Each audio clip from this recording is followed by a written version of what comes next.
हमले के दौरान किन तरीकों से और कहां छुपकर आप अपनी जान बचा सकते हैं। लेकिन आप सभी ने बार बार मेरे द्वारा अपलोड की गई लगभग सभी वीडियोस पर कमेंट्स किए कि भाई हमें तीसरा पार्ट भी देखना है। तो मुझे लगा कि हर बार एक जैसी चीजों को रिपीट करना तो ठीक नहीं होगा, तो इस तीसरे पार्ट में हम आगे की ओर बढ़ते हैं। मतलब जब ज़ोंबी का हमला हुआ तो आप सफलतापूर्वक भाग निकले और कहीं दूर पहाड़ों पर या जंगलों में या किसी आइलैंड पर जाकर रहने लगे।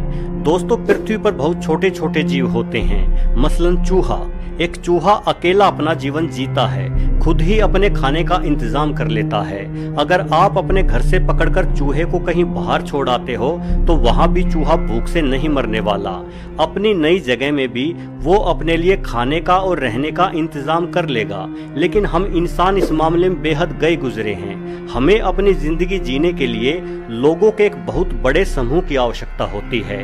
हम जो खाना खाते हैं उस अनाज को या सब्जियों को किसानों द्वारा उगाया जाता है।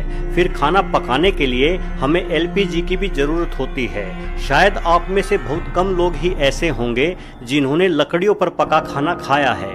बरसात और सर्दी से बचने के लिए हमें कपड़ों और जूतों की जरूरत भी पड़ती है, वो भी हम खुद नहीं बना पाते।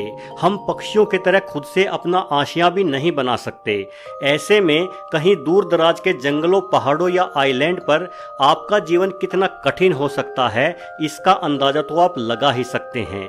आपको गुफाओं में रहने का तरीका और खेती करना सीखना होगा। आपको शिकार करना भी जरूर सीखना होगा। शिकार के जरिए आप अपने लिए न सिर्फ खाने का बल्कि सर्दी से बचने के लिए कपड़ों का भी इंतजाम कर पाएंगे। जब आप अपने शहर को छोड़कर भागे तो आपके जाने के बाद आपके शहर के हालात बेहद खराब हो गए होंगे, क्योंकि जितनी तेजी से बीमारी फैलेगी उतनी तेजी से इसका इलाज ढूंढना तो मुमकिन है ही नहीं। अगर एक इंसान भी ज़ोंबी बन गया तो वो 2 को काटेगा, 2 मिलकर 4 को, फिर 4 16 को और 16 256 को। ये बीमारी हमारी कल्पना से भी अधिक तेजी से फैलेगी।